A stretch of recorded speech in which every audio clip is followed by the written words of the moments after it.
सभी को जय मसीह की। परमेश्वर पिता का धन्यवाद हो कि एक और बार हम परमेश्वर के अनुग्रह के सिंहासन तले हैं ताकि हम उसके वचन से सुन सके, सीख सके। आज हम लोग फिर से एक बार सेकंड पोर्शन पढ़ेंगे, नीति वचन 24 अध्याय उसके 21 और 22 वचन से। नीति वचन प्रोवर्ब्स चैप्टर 24 वर्सेस 21 एंड 22। हे मेरे पुत्र, यहोवा और राजा दोनों का भय मानना और बलवा करने वालों के साथ ना मिलना, क्योंकि उन पर विपत्ति अचानक आ पड़ेगी और दोनों की ओर से आने वाली विपत्ति को कौन जानता है। यस, आई एम दुआ करें। स्वर्ग और पृथ्वी को बनाने और चलाने वाले मेरे पिता, शुक्रिया अदा करते हैं प्रभु कि परमेश्वर पिता आप ने बहुत से नियम बनाए प्रभु। परमेश्वर, इनमें से जो कुछ है प्रभु सब मेरी भलाई के लिए है प्रभु। आपने प्रभु मुझे बंधनों में रखने के लिए प्रभु सिखाया प्रभु, अधीनता में रहने के लिए आप प्रभु मुझे सिखाते हैं, क्योंकि प्रभु आप मुझसे प्यार करते हैं प्रभु। और आप परमेश्वर नहीं चाहते प्रभु कि किसी भी रीति से हम आपसे दूर चले जाए। परमेश्वर, आपके न्याय में भी आपका प्रेम प्रकट होता है, इसके लिए हम धन्यवाद देते हैं। मांगते हैं परमेश्वर, जब अधीनता के एक नए चरण में प्रभु एक नई बात को हम सीखने पर है प्रभु, तो परमेश्वर आपका वचन जब हमारे सामने खुलता है तो प्रभु हम सब प्रकाशमान हो जाए प्रभु। आपका आत्मा हमारी अगुवाई करे और जो कुछ भी यहाँ बोला सुना जाता है प्रभु, हर बात में मेरे पिता आपको महिमा मिलने पाए, क्योंकि राजा हर एक महिमा जलाल बड़ाई के योग्य केवल आप हैं। यीशु मसीह के नाम में मांगते हैं, आमीन। पिछले सेशन में हमने देखा कि एक विश्वासी कहलाने के नाते यहोवा और राजा दोनों का भय हमारे लिए होना बहुत जरूरी है, और हम इस बात की गहराई से चर्चा कर चुके हैं। मैं फिर से पूरे पोर्शन को रिपीट नहीं करूंगी, पर हम बड़े ही गहराई से इस पूरे पोर्शन की चर्चा कर चुके हैं कि एक विश्वासी कैसे यहोवा के अधीन में रह सकता है, रहता है।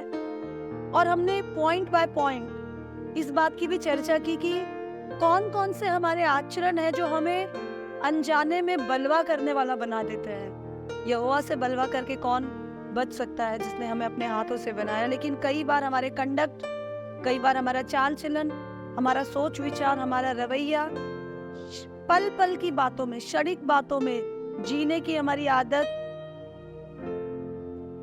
हमें अनजाने में परमेश्वर से दूर ले जाती है और उसका विरोधी बना देती है। मैं यकीन करती हूँ कि आप लोगों ने उस सेशन को अच्छे से सुना और उसको आत्मसात किया, आपने उस पर जरूर मनन किया होगा। आज इस वचन के सेकंड पोर्शन पे हम मनन करेंगे। खुदा का कलाम बताता है कि तो यहोवा और राजा, हे मेरे पुत्र, वो लोग जो परमेश्वर के बच्चे हैं, वो लोग जो परमेश्वर के पीछे चलते हैं, जो परमेश्वर का भय मानते हैं, वो लोग जो प्रभु के डरवैये हैं, उनके लिए प्रभु कहता है कि तू यहोवा का साथ साथ राजा का भय मानना। राजा का मतलब सिंहासन पर बैठे हुए, सोने चांदी के मुकुट लगाए हुए। किसी राजा की बात यहाँ नहीं हो रही है। जब हम राजा की बात करते हैं तो उसका मतलब होता है रूलर, अधिकार अपने हाथ में रखने वाला, अर्थात सरकार या ऊंचे पद वाले अधिकारी जो हमारे देश में या हमारे राज्य में जहां हम रहते हैं शासन करते हैं। जैसे ही हम इस बात को सुनते हैं कि हमें राजा के अधीन में रहना है या सरकार के अधीन में रहना है, बहुत सारे क्वेश्चंस हमारे माइंड में चलने लग जाते हैं।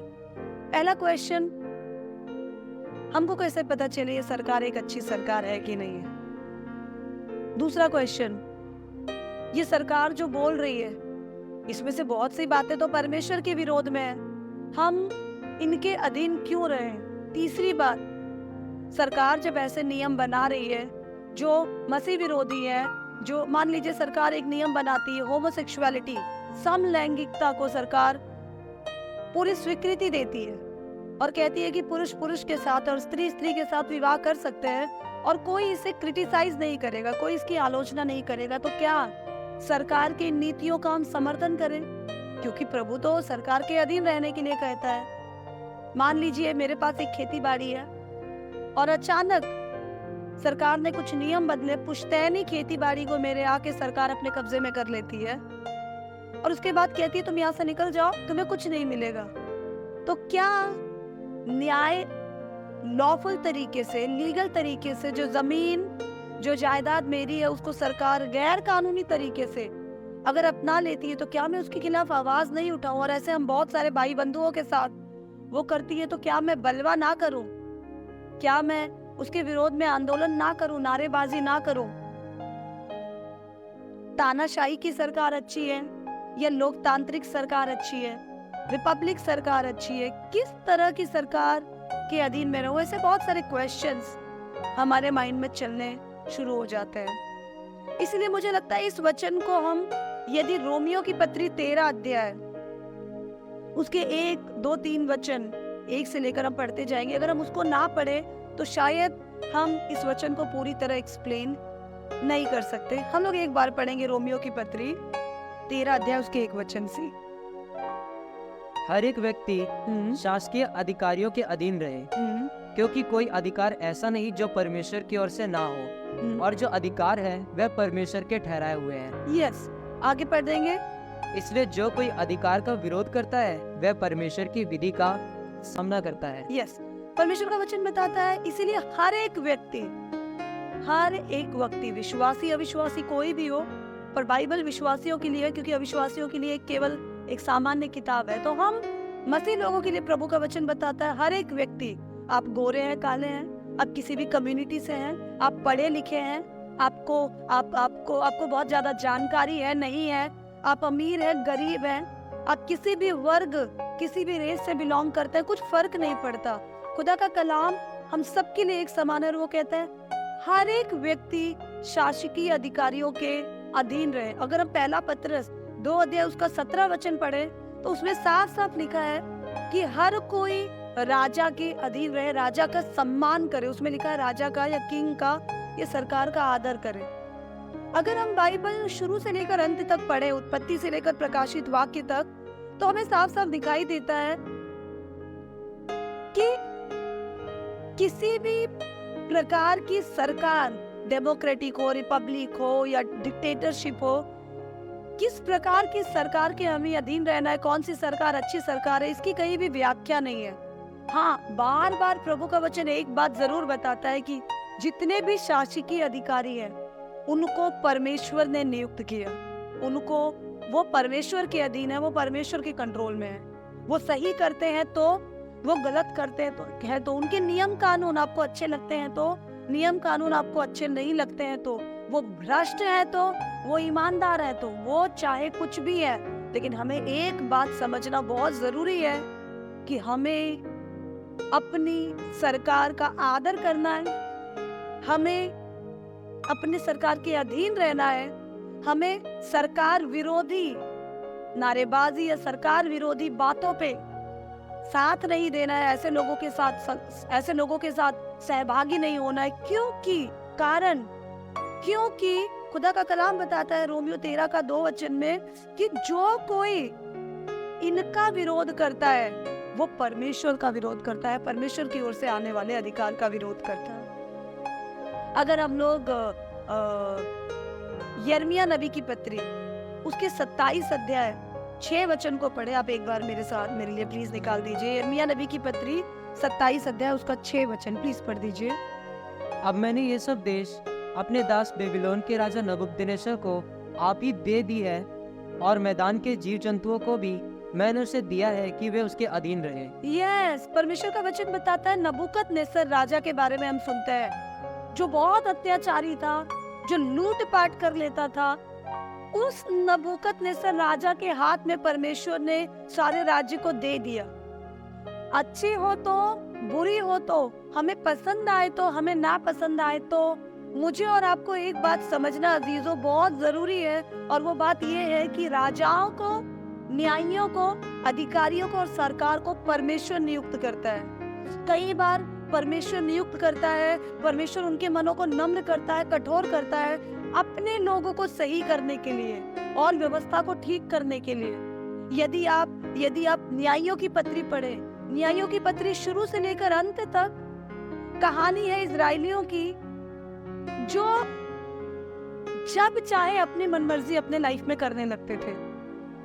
यहोवा ने उनको छुड़ाया, 40 साल परमेश्वर ने उन्हें मन्ना खिलाया, बटेरें खिलाई, आग के खंबे खिलाई, बादल खिलाई, प्रभु उनके साथ रहा, लेकिन जब प्रभु उनके साथ रहा, वाचा के स्थान में प्रभु ने उन्हें पहुंचाया, उसके बाद वो अपनी मनमानी करने लग गए। वचन बताता है, अगर आप न्यायों के आखिरी वचन को पढ़े तो लिखा है, जिसको जो जान पड़ता था, जिसको जो सही लगता था वो वही करता था। जब लोग प्रभु की नजरों में गलत करना शुरू करते थे तो प्रभु आसपास के राजाओं का, सरकार का मन कठोर करता था और वो आकर इन पे प्रभुता करते थे।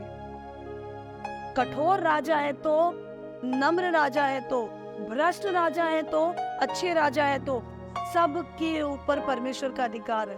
और मुझे और आपको अपनी सरकार के अधीन इसलिए नहीं रहना है क्योंकि वो बहुत अच्छे हैं, इसलिए नहीं रहना है कि वो आदर के योग्य है, इसलिए रहना है क्योंकि हम परमेश्वर के अधीन हैं। और मेरा पिता इस बात को जानता है कि किसको उसने नियुक्त किया है। मेरा पिता इस बात को जानता है कि मुझे किस चीज की जरूरत है। राजाओं के भय में रहने का एक दूसरा कारण यह है कि उनको अधिकार है कि वो हमें नाश कर सके, उनको अधिकार है कि वो हमें सजा दे सके न्यायिक तरीके से, लॉफुल तरीके से। अगर हम तरीके से नहीं रहेंगे तो वो हमें किसी भी समय नाश कर सकते हैं, क्योंकि रूल्स एंड रेगुलेशंस तोड़ने वाले के लिए, नियम कानून तोड़ने वाले के लिए दंड है।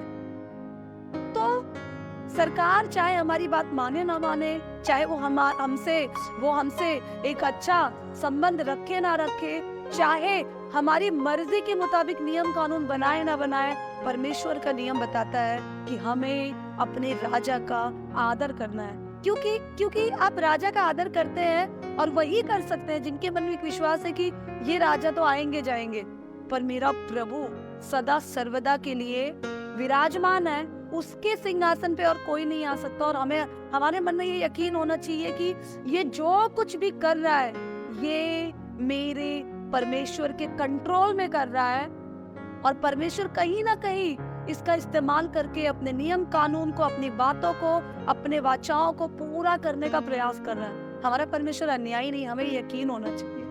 मैं देखती हूँ कई सारे लोग, कई सारे खुदा के जन कहलाने वाले लोग संस्थाओं का निर्माण कर रहे हैं और उस संस्था में वो लोग कहते हैं सरकार के खिलाफ आपको कोई शिकायत है तो आप मेरे पास आए। मैं बहुत सारे अगुओं को जानती हूँ, सरकार की नीतियों के खिलाफ आपको कोई प्रॉब्लम है तो आप मेरे पास आए। अगर आपको अपने आसपास के, आपके क्षेत्र के अधिकारियों के खिलाफ कोई शिकायत है तो आप मेरे पास आए। हम आंदोलन करेंगे, हम आवाज उठाएंगे, हम विरोध करेंगे, हम ईंट का जवाब पत्थर से देंगे। क्या खुदा का कलाम हमें इस प्रकार के ग्रुपिंग को, इस प्रकार के आंदोलन को, इस प्रकार के रवैये को बढ़ावा देने के लिए सिखाता है? बिल्कुल नहीं सिखाता। अजीजों, मैं और आप जब खुदा के अधीन में हैं और अगर हम प्रभु के अधीन में और उसके भय में रहना चाहते हैं और अचानक आने वाली विपत्ति से बचना चाहते हैं, तो मुझे और आपको प्रभु के द्वारा नियुक्त किए गए शासकों के अधीन भी रहना पड़ेगा। यदि आप दानियल की पत्री 4 अध्याय 17 वचन, उसका 25 वचन, उसका 32 वचन, 6 अध्याय उसका 21 वचन और 2 अध्याय उसका 21 वचन को पढ़े, दानियल की पत्री में साफ साफ लिखा है परमेश्वर नियुक्त करता है, परमेश्वर नियुक्त करेगा, परमेश्वर खड़ा करेगा, क्योंकि परमेश्वर के पास हर चीजों का अधिकार है। हम दूर नहीं जाए, जब पहला पतरस ने इस पत्री को लिखा और पतरस इस बात को कहता है तुम राजा का सम्मान करो, तो आप जानते हैं उस समय राजा कौन था? उस समय राजा न्यूरो था। न्यूरो इस दुनिया में क्रूर से क्रूर जाने वाले शासकों में एक शासक था। जब आप इतिहास पढ़े, हिस्ट्री की किताबें पढ़े और रोमन साम्राज्य ने जिस प्रकार अधिकार किया बहुत सारे राज्यों पर, उसकी स्टोरी पढ़े तो आपको एक बात दिखाई देती है। न्यूरो राजा जो यहूदियों को गुलाम बना लेता था, आप जानते हैं वो क्या करता था? वो कई बार रात को रोशनी पाने के लिए खंबे पर राल लगाकर यहूदियों को टांग देता था और उनको जला देता था ताकि रास्ते में रोशनी रहे जब वो रात को घुड़सवारी या प्रैक्टिस किया करता था। इतना क्रूर राजा, इतना खड़ूस राजा जिसके अंदर इंसानियत का ई भी नहीं था, ह्यूमैनिटी का एच भी नहीं था। उस राजा के समय पतरस इस पत्री को लिखते हुए कह रहा है राजा का आदर करो, क्योंकि मुझे और आपको एक यकीन होना चाहिए जो कुछ भी है मेरे पिता के कंट्रोल में, और परमेश्वर सहन से ज्यादा तकलीफ मुझे नहीं देगा। अगर मैं गलत नहीं हूं तो प्रभु मुझे मुश्किलों में नहीं डालेगा। यीशु के नाम से सताए जाने के अलावा और कोई दुख मेरे जीवन में आएगा नहीं, और वो दुख तो महिमा का दुख है। हम सरकार की नीतियों के, उनके फाइनेंशियल आर्थिक नीतियां जो बनाते हैं, हम उसके बहुत विरोध नहीं करेंगे, लेकिन हाँ, अगर हमें कोई बात ठीक नहीं लगती तो हम लॉफुल तरीके से बात कर सकते हैं। दानियल के समय हम देखते हैं, दानियल की पत्री में दानियल को शेर की मांद में डाल दिया गया। जब डाला गया और जब सुबह राजा आकर, दारा राजा ने उस दरवाजे को खोला और दानियल से पूछा, दानियल तू ठीक तो है? तब दानियल कहता है, हे राजा तेरा कुशल हो। वो राजा की कुशलता की कामना करता है, वो अधिकारी का और अधिकार का आदर कर रहा है, उस अधिकार का जिसने निर्दोष होने पर भी उसे शेर की मांद में डाल दिया। दानियल ने अनलॉफुल तरीके से गैर कानूनी तरीके से राजा का विरोध नहीं किया, आवाज नहीं उठाई, कुड़कुड़ाया नहीं, चिल्लाया नहीं, कोई बलवा नहीं किया। हम एस्तर की पत्री पढ़े तो एस्तर की पत्री में साफ साफ दिखाई देता है, हामान ने पूरे यहूदियों को नाश करने का प्लान बना लिया था। हामान एक गैर यहूदी था, गैर इजरायली था, उसको खुदा का भय नहीं था। शयर्श राजा, उसे भी भय नहीं था। हामान राजा से मिलकर इस प्रकार हस्ताक्षर लेकर उसने सारे राज्यों में चिट्ठी डाल दी थी कि यहूदियों को फला फला तारीख को मरवा डाला जाए। ये बात जब मोर्दकै और एस्तर को पता चली तो उन्होंने उपवास रखा, प्रार्थना की और नियम के अनुसार वो अपने पति के सामने गई। एक प्रजा की नाई वो अपने पति के सामने गई और उसने अपनी समस्या को, अपने लोगों की समस्या को रखा। वो आंदोलन कर सकती थी, वो पटरानी थी, वो अंदर ही अंदर एक दूसरा झुंड तैयार कर सकती थी, वो षड्यंत्र कर सकती थी, पर एस्तर ने ऐसा कुछ भी नहीं किया, क्योंकि एस्तर को, मोर्दकै को ये बात अच्छे से पता थी कि सारे अधिकार हमारे परमेश्वर की ओर से आते हैं। वो राजा का आदर नहीं कर रहे थे, वो परमेश्वर की ओर से आए हुए अधिकार का आदर कर रहे थे। जब हम सरकार विरोधी नीतियों को गैर कानूनी तरीके से या कुड़कुड़ाते हुए या उनके विरोध में बोलते हैं, तो कहीं ना कहीं हम ये बताते हैं, ये जताते हैं कि प्रभु हमें यकीन नहीं है कि तू सबको नियुक्त करता है। यदि हम परमेश्वर के वचन को जगह जगह पढ़े तो उसमें लिखा हुआ है, आप यदि यूहन्ना की पत्री निकालें, यूहन्ना की पत्री 19 अध्याय को आप पढ़े, जब यीशु पिलातुस के सामने था और पिलातुस यीशु से निरंतर सवाल पूछे जा रहा था, और यीशु ने पिलातुस ने यीशु से कहा कि तू चाहे तो मैं तुझे बचा सकता हूँ, क्या तुझको पता नहीं है कि तुझे बचाने का अधिकार मेरे पास है? तब यीशु मसीह यूहन्ना का सुसमाचार 19 अध्याय उसके 10 और 11 वचन में पिलातुस को जवाब देता है। इस पर पिलातुस ने उससे कहा, हाँ, मुझसे क्यों नहीं बोलता? क्या तू नहीं जानता कि तुझे छोड़ देने का अधिकार मुझे है और तुझे क्रूस पर चढ़ाने का भी मुझे अधिकार है? यीशु ने उत्तर दिया, यदि तुझे ऊपर से ना दिया जाता तो तेरा मुझ पर कुछ अधिकार ना होता, इसलिए जिसने तुझे मुझे तेरे हाथ पकड़वाया है उसका पाप अधिक है। यस, यीशु ने कहा तुझे ऊपर से ना दिया जाता तो ये अधिकार तेरे पास नहीं आता। यीशु कुड़कुड़ाया नहीं, यीशु ने उस बात को एक्नॉलेज किया, माना कि पिलातुस, आज अगर तू मेरा न्याय करने बैठा है, आज अगर तू मुझे सूली पे चढ़ाता है तो भी मुझे कोई प्रॉब्लम नहीं है, क्योंकि मुझे पता है तुझे सूली पे मुझे चढ़ाने का अधिकार भी मेरे पिता ने स्वर्ग से तुझे दिया है। पिलातुस, इजरायली, यहूदी, फरीसी, सदूकी, सबने मिलकर जो अधिकार में थे उन्होंने मिलकर यीशु को सूली पे चढ़ा दिया। यीशु ने किसी भी प्रकार का आंदोलन नहीं किया। पतरस सताव में था, कोई आंदोलन नहीं किया। पौलुस जेल में प्रचार कर रहा था, पौलुस बंदी गृह से चिट्ठियां लिख रहा था, पर पौलुस ने कोई आंदोलन नहीं किया। हाँ, जहां पौलुस को लगा कि उसे पकड़वाया गया और गैर कानूनी तरीके से उसे पीटा गया, उसने कहा इस बात को सही तरीके से रखा। उसने कोई षड्यंत्र, कोई कॉन्स्पिरेसी, कोई कुड़कुड़ाहट नहीं दिखाई। पिछले दिनों मेरा फोन खो गया, करीब हफ्ता भर पहले, और मेरा फोन खो गया तो बहुत सारी बातें मैं सोच रही थी, क्योंकि मुझे ऐसा, मतलब मुझे अच्छे से पता है कि हम प्रभु के लोग हैं, तो हमारे बाल भी गिने हुए हैं। खुदा का कलाम बताता है हमारे एक एक जरूरतों का ध्यान प्रभु रखता है, हमारी एक एक चीजों की सुरक्षा हमारा परमेश्वर करता है, क्योंकि हम उसके बेटे बेटियां हैं। हमसे जुड़ी हुई हर चीज की उसको फिक्र है। लोग बहुत परेशान थे, अब आपस में अलग अलग बातें कर रहे थे, पर जिस वक्त मेरे पर्स से, मेरे पॉकेट से, मेरे कोट की जेब से मेरा फोन निकला, मैंने मैंने अपनी जेब में हाथ को डाला और देखा तो फोन नहीं है, पर्स में देखा फोन नहीं है, बाजार में बहुत भीड़ थी। कोई चीखना, कोई चिल्लाना, कोई बेचैनी मेरे मन में नहीं आई। मैं पलटी और मैंने निर्णय लिया कि मैं सीधे घर आऊंगी और घर आकर मैं प्रार्थना करूंगी कि प्रभु मेरे साथ ऐसा क्यों हुआ। फोन आ जाएगा, एक निर्जीव चीजों के लिए इतना मरने मारने की, फड़फड़ाने की हमें जरूरत नहीं है। पर हाँ, ये बात, नुकसान होने के बाद इस बात में सोचने की जरूरत है कि प्रभु ऐसा क्या हो गया कि तेरा हाथ कुछ पल के लिए ही सही मुझ पर से हट गया, क्योंकि तेरी उपस्थिति में मेरा नुकसान नहीं होगा परमेश्वर। मैं घर आते वक्त प्रार्थना कर रही थी और मैं बहुत सारी बातों में खुद को चेक कर रही थी, और जब इस वचन को मैं नीति वचन 24 अध्याय 21-22 वचन मेरे सामने आया और मैं इस वचन पे मनन कर रही थी, तो मुझे एक बात याद आई जो मैं जरूर आपसे शेयर करना चाहूंगी। मुझे नहीं पता आप में से कितने इसमें से सहमत होते हैं। पिछले कुछ दिनों से, महीने 1.5 महीने से मेरी एक आदत हो गई थी, और वो आदत ये थी कि कॉन्स्टिट्यूशनल रिसर्चर होने के नाते, संविधान में मैं एक रिसर्चर हूँ। पिछले 12-13 सालों से भारत के संविधान पे मैं काम कर रही हूँ।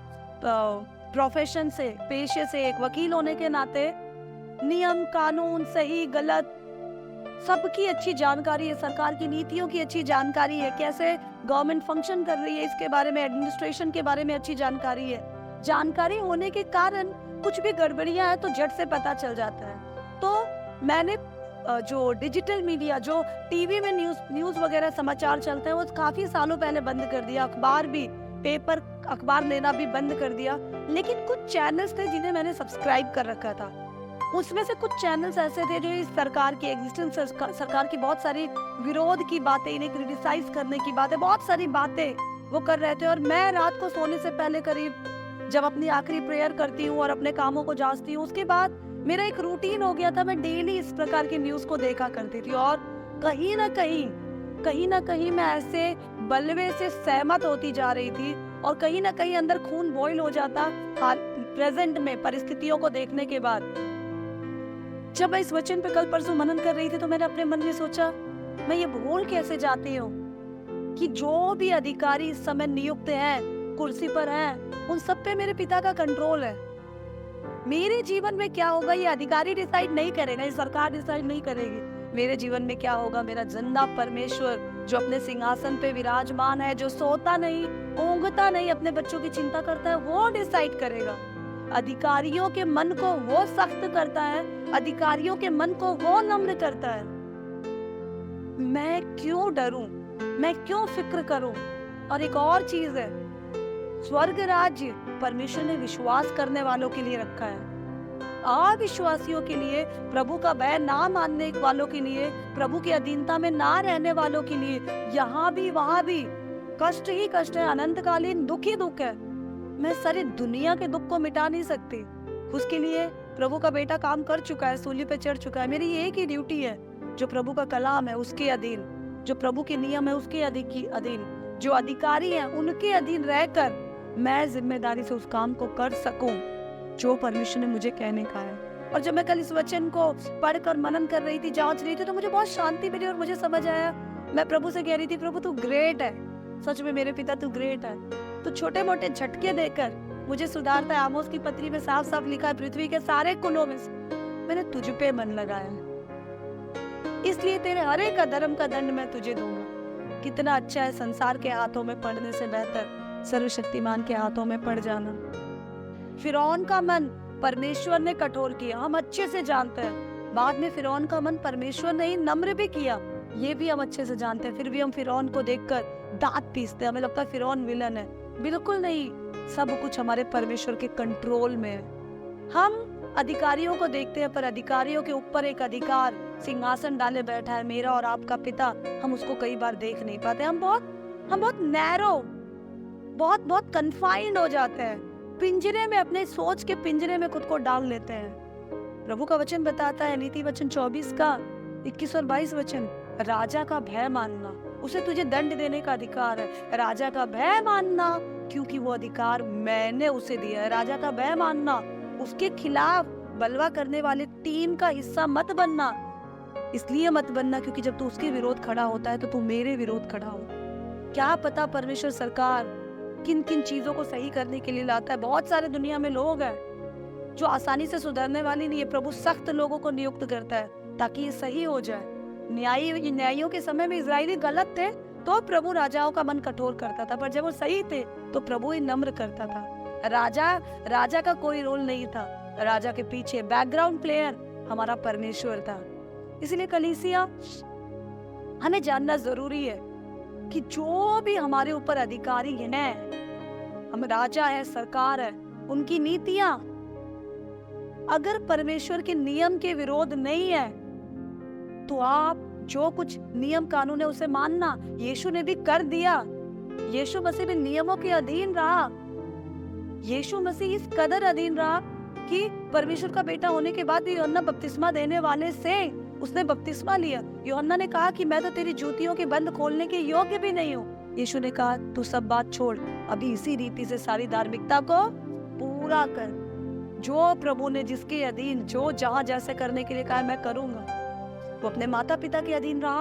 उस सरकार को उसने मछली के मुंह में से वो सिक्का निकाल कर कैसर को कर भी दिया अपने चेलों के जरिए। हम जब भी नियम कानून को तोड़ते हैं, वो नियम कानून जो सरकार बनाती है जो वचन के खिलाफ नहीं है, हम प्रभु के विरोध में बलवा करने वाले ठहरते हैं। हम राजा के विरोध में बलवा करने वाले, विरोध करने वाले ठहरते हैं, बागी बन जाते हैं। बागियों को आतंकी करार ही दिया जाएगा और उनके लिए सजा ही होगी।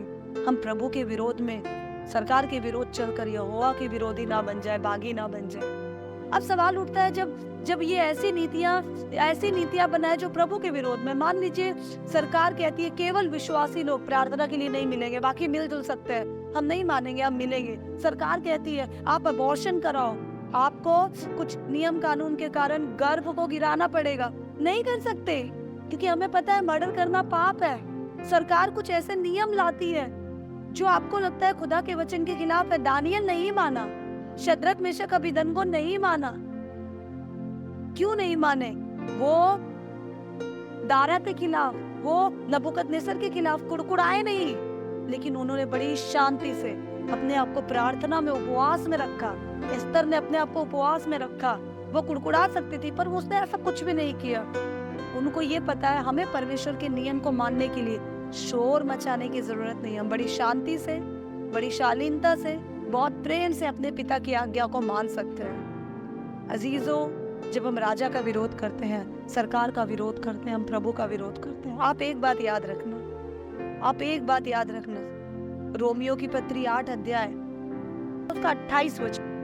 हम जानते हैं कि जो लोग परमेश्वर से प्रेम रखते हैं उनके लिए सब बातें मिलकर भलाई ही होती हैं। अगर आप परमेश्वर से प्रेम रखते हैं ना, अगर आप परमेश्वर से प्रेम रखते हैं, परमेश्वर से प्रेम के कारण आप सरकार के अधीन रहते हैं। परमेश्वर से बेइंतहा प्रेम के कारण आप अत्याचारों को भी सह लेते हैं। परमेश्वर से बेइंतहा प्रेम के कारण आप विरोधी नहीं बनते। परमेश्वर से बेइंतहा प्रेम के कारण आप चुपचाप आंखें बंद कर लेते हैं और प्रार्थना में, आराधना में बने हुए हैं। प्रभु के नियमों को मान रहे हैं तो कुछ भी आए, कुछ भी जाए, कोई भी अधिकारी क्यों ना हो, अंत में सब बातें मिलकर आपकी भलाई को उत्पन्न करेंगी। क्योंकि यहोवा आपका और मेरा व्यक्तिगत पिता है। वो आपका और मेरा, यीशु आपका और मेरा व्यक्तिगत उद्धार करता है और पवित्र आत्मा आपका और मेरा व्यक्तिगत सहायक और काउंसलर है। हमें इस बात को जानना जरूरी है। सब मेरे पिता के हाथ में, मैं भी अपने पिता के हाथ में हूँ। मेरे एक एक सांस उसकी मुट्ठी में है, मेरे एक एक बाल गिने हुए हैं। मैं अगर उसकी इच्छा से चल रही हूँ तो मुझ पे कोई आँच नहीं आएगी। फिर राजा कोई भी हो, सरकार कोई भी हो, संतरी कोई भी हो, मंत्री कोई भी हो, पुलिस वाला कोई भी हो, एसीपी डीसीपी कोई भी हो, हमें क्रांतिकारी बनने के लिए प्रभु ने नहीं भेजा है, हमें विश्वासी बनने के लिए प्रभु ने भेजा। इसीलिए हम आंदोलनकारी, क्रांतिकारी, समाज सेवक बनने की कोशिश ना करें। बहुत सारे लोग बहुत कुछ आपको सिखाएंगे। इम्पोर्टेंट ये है, अगर आप प्रभु के हैं तो वचन आपको क्या सिखाती है? वचन तो यही सिखाती है। नीरो के टाइम में भी पतरस ने कहा राजा के अधीन में रहो। रोमन एम्पायर, रोमन साम्राज्य के कठोर कारावास में भी पौलुस ने कहा राजा के अधीन रहो। न्यायियों की पत्री में हम देखते हैं, एस्तर की पत्री में हम देखते हैं, दानियल की पत्री में हम देखते हैं, यिर्मयाह की पत्री में हम देखते हैं। प्रभु ने नबूकदनेस्सर जैसे क्रूर राजा के हाथ में सब किया। मतलब शासन पे कोई भी हो, उसके ऊपर कंट्रोल में हमारा पिता है। जब मेरा पिता कंट्रोल में है तो मैं क्यों डरूं? हम गीत गाते हैं, मैं क्यों डरा, मेरा परमेश्वर मेरे नाल नाल है। जब परमेश्वर मेरे साथ है तो मैं क्यों डरूं? पर प्रॉब्लम ये है कि हम कई बार हमारे अंदर का समाज सेवक जाग उठता है। मसीह सेवक बने ना, परमेश्वर के सेवक बने ना। आप परमेश्वर के सेवक बनेंगे तो समाज की सेवा अपने आप हो जाएगी। हमारा प्रभु पूरी दुनिया के लिए, जगत के लिए सूली पे मारा गया, पर जो उस पर विश्वास नहीं कर सकते उनका आप क्या उद्धार करवा पाएंगे? उनके लिए आप क्या भलाई ले आ पाएंगे? शांति तो यीशु मसीह में है। जो यीशु को नहीं जानता उनकी शांति आप विरोधी बनकर बलवा करके उनको शांति नहीं दिलवा सकते। सेत मेत का उद्धार वो ले नहीं रहे हैं, आप समाज सेवक बन के उनका क्या उद्धार कर पाएंगे? हाँ, आसपास के अत्याचार को देखकर आपको दर्द होगा, आप प्रार्थना करें ना, आप उन्हें प्रभु के बारे में बताएं ना, भूखे हैं तो रोटी खिलाएं ना। जो आपके बस का है, आपके प्रेम को प्रकट करने के लिए आप वो कीजिए, पर जो प्रेम को वहीं तक प्रकट कीजिए जहां परमेश्वर का वचन, जहां तक परमेश्वर के वचन का दायरा है। अपना प्रेम प्रकट करते करते, अन्याय के खिलाफ आवाज उठाते उठाते परमेश्वर के खिलाफ आवाज उठाने वाले हम ना बन जाए। और मैं आपको बताना चाहती हूँ, सरकार की नीतियों में अगर कोई भी नीति, कोई भी नियम वचन के विरोध में, आप उसे मत मानना, पर विरोध मत करना, कुड़कुड़ाना मत, आवाज मत उठाना। नीति पूर्वक तरीके से, कानूनन तरीके से आपको कुछ बात कहने का मौका है तो आप अपनी बात जरूर रखना, पर वो ना सुने तो आप समझ जाना मेरा पिता कुछ और चाहता है। अपना रिश्ता प्रभु के साथ ठीक रखना। यदि आप प्रभु के साथ एक अच्छे रिश्ते में हैं तो कुछ भी हो आपकी भलाई को उत्पन्न करे। मैं और आप केवल अपनी भलाई कर सकते हैं, संसार की भलाई संसार खुद कर सकता है। हम संसार से प्रेम करते हैं तो हम प्रेम करें, संसार से प्रेम करते हैं तो उनके लिए दुआ करें। हम संसार से प्रेम करते हैं तो प्रभु के नाम का प्रचार करें, जिस नाम में शांति और चंगाई और छुटकारा है। इससे ज्यादा हम कुछ नहीं कर सकते, क्योंकि हमें और कोई अधिकार प्रभु ने दिया नहीं। सारा अधिकार हमारे परमेश्वर के पास है। इस बात को जाने, इस बात को पहचाने, क्रांतिकारी ना बने, रेवोल्यूशनरी ना बने। ऐसा ना हो अनजाने में हम परमेश्वर के विरोध में हाथ उठाने वाले बन जाए। आइए हम अपनी आंखों, मान सामर्थ्य जीवित दयालु परमेश्वर पिता प्रभु धन्यवाद देते हैं इस दिन, इस समय के लिए। अपने आप को आपके अनुग्रह के सिंहासन तले लाते हैं, जाने अनजाने के गुनाहों की माफी मांगते हैं। प्रभु परमेश्वर पिता, हम जानते हैं कि तू अपने डरवैयों को अच्छा प्रतिफल देता है। हम जानते हैं पिता कि सबको तू नियुक्त करता है। प्रभु तेरी ओर से ना आए तो कोई पद किसी को नहीं मिलता। प्रभु तेरे बेटे ने भी प्रभु अधिकार का विरोध नहीं किया। प्रभु जिसने उसे सूली पर चढ़ा दिया उनका भी उसने विरोध नहीं किया, पर क्योंकि वो जानता था कि इनके ऊपर तेरी इच्छाएं काम कर रही हैं। प्रभु होने दे प्रभु ऐसे ऐसे सहजता से जिन्हें तूने अधिकारी ठहराए हैं प्रभु, उनका आदर करने वाला मन मुझे मिल जाए। प्रभु मैं कुड़कुड़ाने वाली नहीं प्रभु, प्रार्थना करने वाली बनूं। मैं हाथ उठाने वाली नहीं प्रभु, हाथ उठाकर आशीष देने वाली बनूं। प्रभु मैं क्रांतिकारियों के झुंड का हिस्सा नहीं बनूं प्रभु, मैं मसीहियों के प्रभु जो भेड़ तेरी है प्रभु उनका हिस्सा बन जाऊं। प्रभु प्रभु इस बात को, इस वचन को गहराई से समझने के लिए तो मुझे बुद्धि दे प्रभु। कोई अच्छा हो ना प्रभु, मैं जानती हूँ, और प्रभु इस बात को मैं हमेशा याद रखूं कि तू भला है और भला करता है प्रभु, और अपने लोगों को तू अच्छा प्रतिफल देता है। प्रभु मैं तेरी बनने पाऊं और मेरा चाल चलन, मेरा रवैया बहुत देरों को प्रभु तेरी ओर खींच लाए। मांगते हैं प्रभु ये वचन हमें ट्रेंड करे प्रभु, ताकि परमेश्वर हमें एक अच्छी गवाही लोगों के सामने रख सके। यीशु के नाम में मांगते हैं,